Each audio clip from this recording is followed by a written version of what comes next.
The sector given the division to defend, wedged between sectors of the French 125th Division on the right and the French 39th Division on the left, extended for about 7 miles along the south bank of the Marne, from the eastern suburbs of Château-Thierry past the small farming villages of Étampes-sur-Marne, Blême, Fossois, Mézy, and halfway up Hill 231, Moulins, to a point about 600 yards west of Varennes. Crézancy, a larger village with a regional hospital and an agricultural college, stood nearly 2 miles from the Marne, directly south of Mézy. In the American sector, the Marne was 50 feet wide. It was a deep river with a fast current, and for an advancing army, crossing it would not be an easy task. There were 4 small islands in the river, opposite the enemy-held villages of Chartèves, Mont-Saint-Père, Glon, and Braille on the north bank, and a sluice dam west of Mézy. Several bridges spanned the river, 2 in front of the 3rd Division, at Mont-Saint-Père and the village of Jourgonne. 7 miles east of Château-Thierry, the Marne made a wide loop north at a place called the Jourgonne Bend before turning south and east again, forming a natural salient that on the eve of the battle jutted 2 miles into German-held territory, offering the enemy the great advantage for enfilade and reverse fire.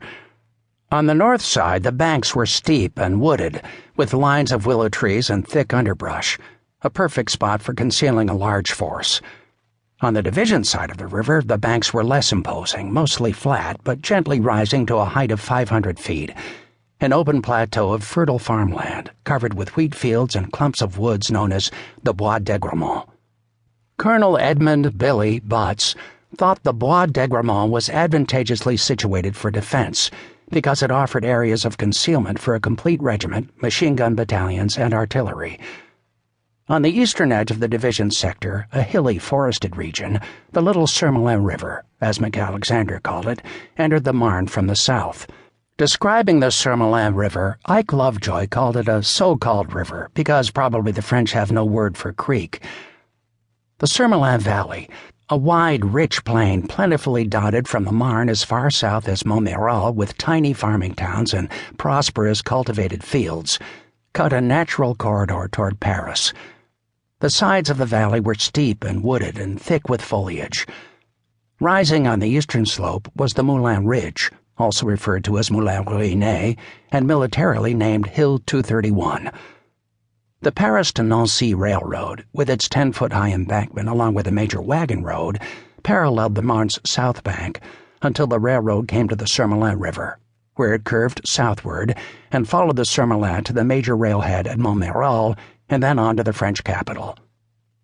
After studying the lay of the land, General Dickman observed, as there were no other railroads and highways between Château-Thierry and Dormans towards the south, the Surmelin Valley formed a sort of gateway of high strategical importance to an invading force from the north aiming at Paris.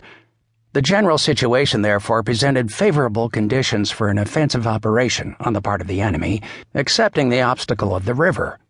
But it was thought that no defenders could remain on its banks under a concentrated fire of artillery, machine guns, and Minenwerfer. A study done by the U.S. Army Chemical Corps in 1959 agreed with Dickman's assessment. The strategic feature of the sector occupied by the 3rd Division was the Surmelin Valley, a natural gateway to the south.